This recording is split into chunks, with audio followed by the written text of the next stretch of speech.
Bismillah, selamat pagi, salam sejahtera bagi kita semua. Pada kesempatan yang bahagia gini kita kupas tentang metaverse. Nah, tentang apa itu metaverse, kemudian apakah itu menjadi peluang atau menjadi ancaman bagi bisnis dan bagi kita semua. Perkembangan teknologi metaverse ini merupakan salah satu dari transformasi teknologi yang sangat radikal di perusahaan kripto. Misalnya saya ambil contoh cryptocurrency company, dan market dari metaverse itu sendiri yang potensial marketnya itu diperkirakan mencapai 1 triliun US dollar. Kenapa? Kalau misalnya dilihat dari tren gaming, yang suka main game secara virtual gaming world itu meningkat dari 180 billion dari tahun 2020 menjadi 400 billion ke tahun 2025.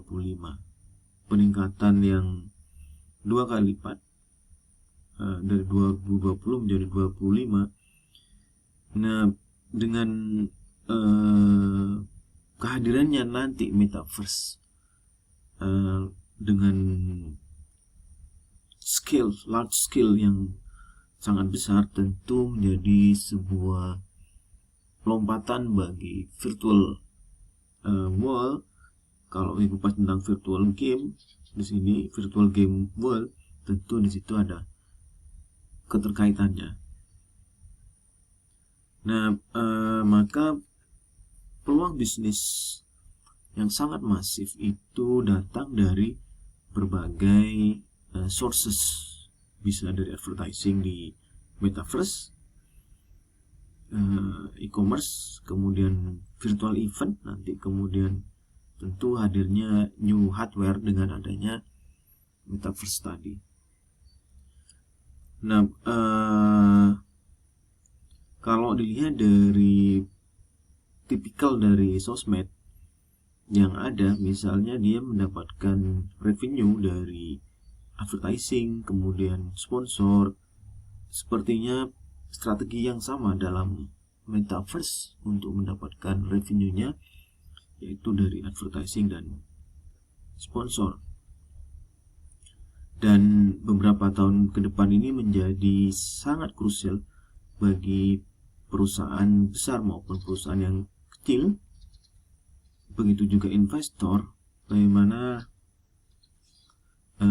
menyikapi kehadiran dari metaverse itu sendiri dan bagaimana market implementasinya dengan kehadiran dari dunia baru yang tentu itu merupakan transformasi radikal dari perubahan teknologi, dan salah satu yang menurut konsultan di beberapa negara maju itu mungkin shifting besar tidak hanya di gaming, karena di gaming ini sudah menunjukkan virtual gaming world itu menunjukkan revenue yang sangat luar biasa, tapi nanti beragam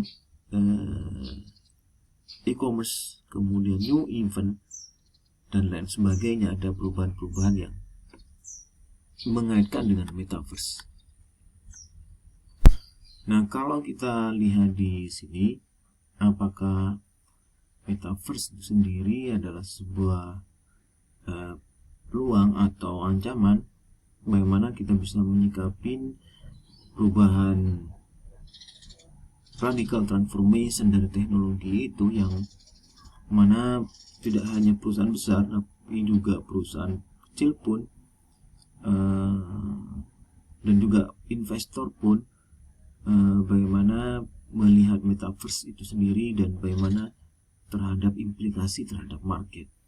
Kalau dilihat dari animo dari virtual game world, tentu yang peningkatan 2 kali lipat dari tahun 2020 menjadi 2025, artinya pada virtual game, tentu di situ peluang yang besar dengan kehadiran metaverse.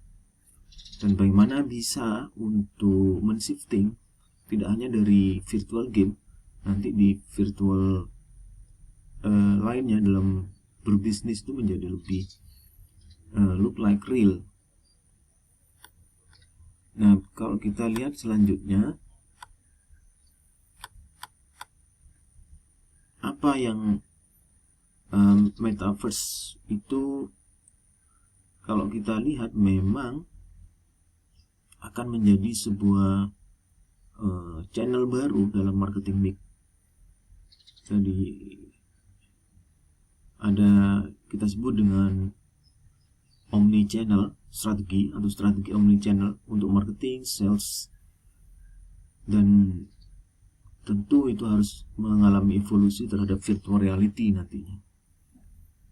Kemudian kalau kita lihat memang di sini dengan adanya metaverse itu, jadi 3 dimensi virtual, 3 dimensi dan virtual, di mana user dapat datang bersama-sama, dapat berkumpul bersama-sama, gathering via avatar, ya. Kemudian mereka itu membentuk dan membuat grup misalnya, kemudian dan mereka bisa berinteraksi satu dengan yang lainnya dengan lingkungan yang mereka setting backgroundnya, dan itu lebih more reality karena 3 dimension. Nah, tentu the nextnya di samping virtual game, tentu di situ social media world akan mengalami perubahan atau the next iteration dengan adanya metaverse itu sendiri. Sebagaimana kita tahu, sosial media memiliki peran yang penting. Kotler mengatakan di 4.0 tentang 4C, yaitu conversation, peran sosial media untuk bisa memberikan positif advokasi terhadap brand sebuah perusahaan atau sebuah produk. Nah, di situ bagaimana setiap agen dari perusahaan atau representatif dari perusahaan itu mampu untuk mengcapture atau mampu untuk memahami lebih dalam dari customer itu sendiri dengan melakukan horizontal conversation, tidak seperti sebelumnya yang mana perusahaan itu membombardir informasi dalam bentuk iklan, dalam bentuk endorse, dalam bentuk iklan penggunaan artis iklan. Nah, di situ untuk mempengaruhi dari customer. Namun di era digital sekarang ini, sosial media yang sangat masif, kemudian kita mengenal 4F, ada friend, family, follower, dan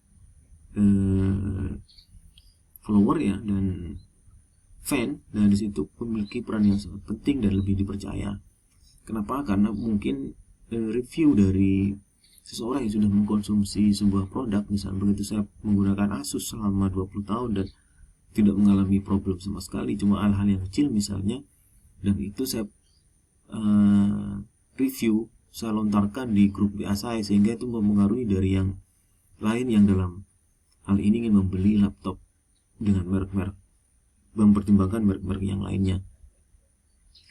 Kemudian itu yang kita lihat, memang kehadiran metaverse itu sendiri mampu nantinya untuk membuat 3 dimensi dalam konteks sosial media akan menjadi sesuatu yang lebih menarik dan menghebohkan. Bagaimana risiko menjalankan bisnis di metaverse? Tentu semuanya ada risikonya. Jadi melakukan bisnis di metaverse itu tidak mungkin tidak ada kegagalan atau risiko.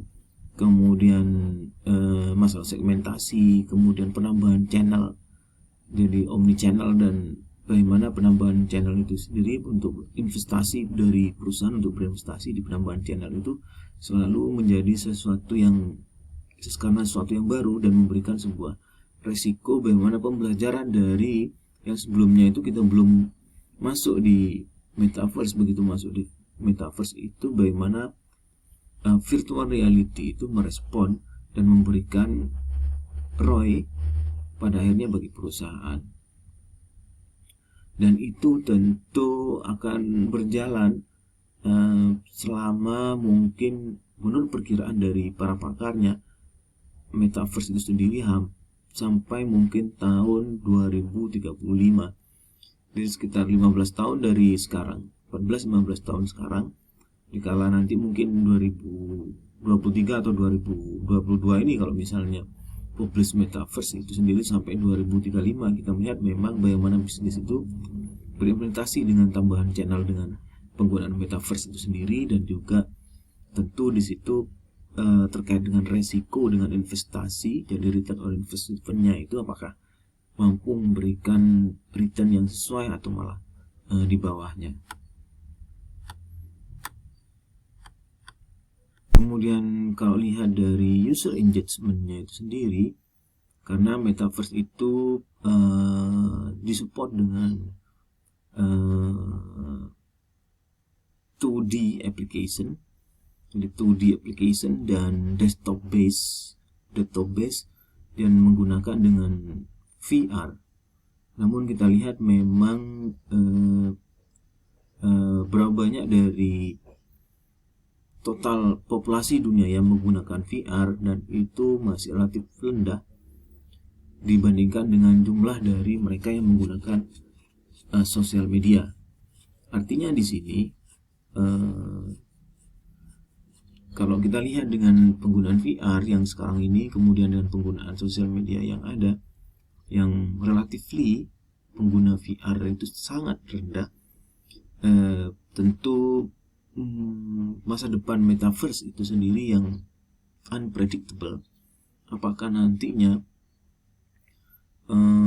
mereka para sosial media user itu sendiri mengalami perubahan untuk menggunakan VR untuk memanfaatkan transformasi radikal dari teknologi metaverse itu sendiri, atau mereka butuh waktu. Nah, tentu pebisnis harus memahami betul, di samping juga bagaimana bisnis itu berusaha untuk menjangkau secara universal atau seluruh dunia menjadi sebuah pasar yang sangat luar biasa.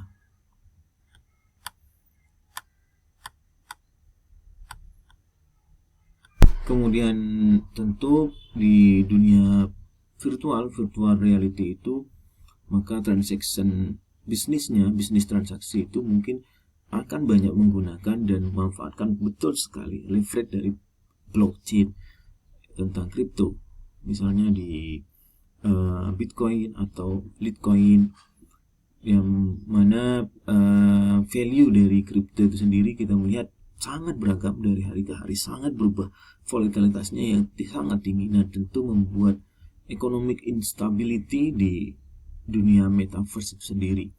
Jadi sekarang misalnya harga Bitcoin tembus 700 juta satu koinnya, kemudian yang sempat dari bulan kemarin turun 500 juta, kemudian turun, kemudian nah itu yang volatilitas yang sangat tinggi itu menciptakan economic instability di metaverse. Kemudian selanjutnya kita lihat memang infrastruktur VR yang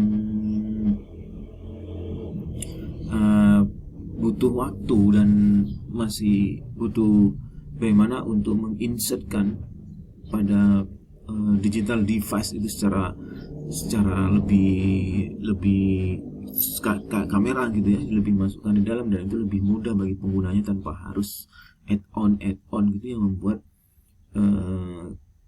pengguna dari VR sendiri yang sangat rendah jika dibandingkan dengan pengguna dari sosmed yang berada di seluruh dunia.